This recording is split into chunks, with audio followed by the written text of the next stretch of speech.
boss, nandito nga pala ako sa bahay, kakagising ko lang. Yun. Uy, Day, ang ginagawa mo dyan, Day? Pinagpalit ako ng asawa ko sa 10. Baka masolusyon na natin problema mo, Day. Talaga? Ano ba problema mo, Day? Hindi niya lang kasi ako na ano eh. Tagal niya na rin ako hindi na bebebang eh. Yun lang ba yun, Day? Hindi lang yun. Marami pa siya sa akin ginawa. Mga di namin malilimutan na samahan. Baka masolusyon na natin yun, Day. Mahal na mahal ko kasi asawa ko eh. Kaya nga ako nagpagababahay para sa akin.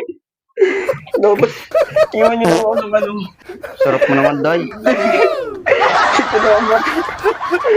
Day, Pwede ba ako dito po? puwan niya, Day. Ay, salamat. Kung namiyak, Day, okay lang yan, Day. Okay na naman talaga sa akin eh. Kaso nga lang, kailangan ko rin minsan may mga pangangailangan din. Siyempre ako, Kailangan natin solusyon na yan, Day. Yan ka nandito ako, Day, para tulungan kayo. tulungan mo ako. Salamat ha. Mga ta, Day. Okay lang, Day. Ano ba problema mo, Day? Marami kasi akong problema eh. Ano ba may tutulong mo sa'yo, Day?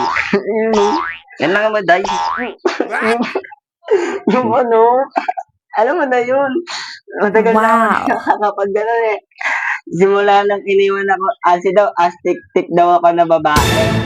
What? Astik-tik na babae. Solusyon na ba natin yan, Day? Ano ka ba?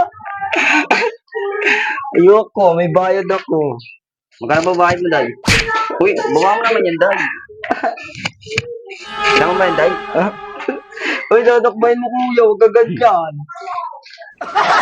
Gusto ngayon, masaya na ako. Yan ka nandito para pasahin ka eh. Bagra, tibali na lang. Sige na kuya, alis na ako na wala na yung lungkot ko. Ayaw mo, Day? Oo.